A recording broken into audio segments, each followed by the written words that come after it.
बड़े पैमाने पर हाइपरसोनिक मिसाइलों का उत्पादन करेगा रूस। राष्ट्रपति पुतिन ने दी हरी झंडी।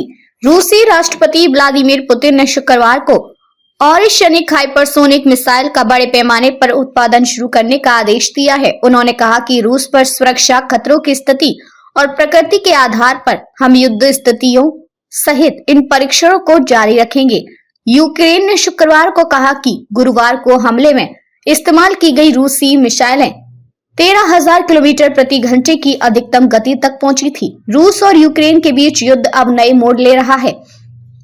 राष्ट्रपति पुतिन ने यूक्रेन युद्ध में उपयोग के लिए हाइपरसोनिक मिसाइलों के बड़े पैमाने पर उत्पादन का आदेश दिया है। यूक्रेन पर मिसाइल दागने के एक दिन बाद रूसी राष्ट्रपति व्लादिमीर पुतिन ने शुक्रवार को कहा था कि मॉस्को युद्ध की स्थिति में हाइपरसोनिक ऑरिशनिक बैलिस्टिक मिसाइल के और परीक्षण करेगा।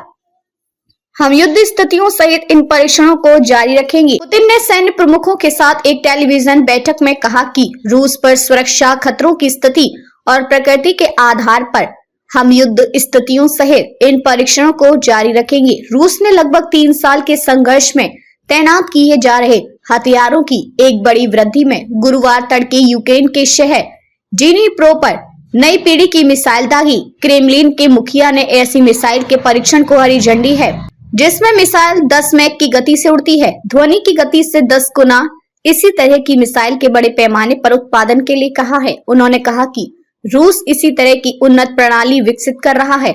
हमें बड़े पैमाने पर उत्पादन शुरू करने की जरूरत है। अन्य देश के पास ऐसी मिसाइल तकनीक नहीं। उन्होंने कहा कि जिस हथियार प्रणाली का कल परीक्षण किया गया वह रूस की क्षेत्रीय अखंडता और संप्रभुता की एक और विश्वसनीय गारंटी है। पुतिन ने दावा किया कि दुनिया की किसी अन्य देश के पास ऐसी मिसाइल तकनीक नहीं है।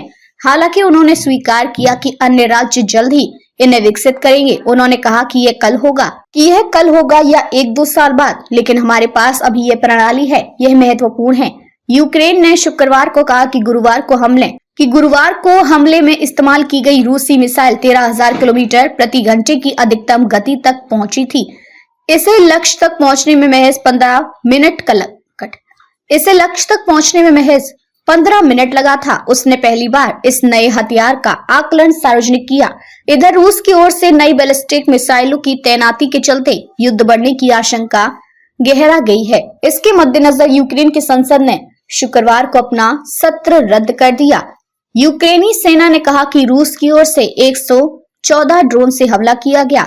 इनमें से 64 को मार गिराया गया, जबकि रूस ने बताया कि यूक्रेन ने 46 रूसी नागरिकों को सौंप दिए। इन लोगों को गत अगस्त में यूक्रेनी सेना द्वारा रूस के कुर्स्क क्षेत्र के एक हिस्से पर कब्जा करने के बाद अपने साथ ले जाया गया था। यूक्रेन पर हाइपरसोनिक मिसाइल हमला, पश्चिम को चेतावनी। रूस ने शुक्रवार को कहा कि यूक्रेन पर हमले में इस्तेमाल की गई नई हाइपरसोनिक बैलिस्टिक मिसाइल पश्चिम के लिए चेतावनी थी। अगर वे यूक्रेन के समर्थन में किसी तरह की लापरवाह कार्रवाई करते हैं तो मॉस्को उन्हें करारा जवाब देगा। एक दिन पहले यूक्रेन ने दावा किया था कि रूस ने यूक्रेनी शहर डनीप्रो पर गुरुवार को लंबी दूरी की अंतर महाद्वीपीय बैलिस्टिक मिसाइल ICBM दागी। बैलिस्टिक मिसाइल MRBM का परीक्षण किया। इसके बाद रूसी राष्ट्रपति व्लादिमीर पुतिन ने कहा कि यूक्रेन पर हमले में एक नई मध्यम दूरी की बैलिस्टिक मिसाइल का परीक्षण किया। रूसी राष्ट्रपति भवन क्रेमलिन के प्रवक्ता दमित्री पेस्कोव ने कहा कि मुख्य संदेश यह है कि पश्चिमी देशों को यूक्रेन को मिसाइल आपूर्ति करने और रूसी क्षेत्र में हमलों में शामिल होने पर रूस की प्रतिक्रिया का सामना करना पड़ेगा। रूस अपनी क्षमताओं को साफ तौर पर प्रदर्शित कर चुका है।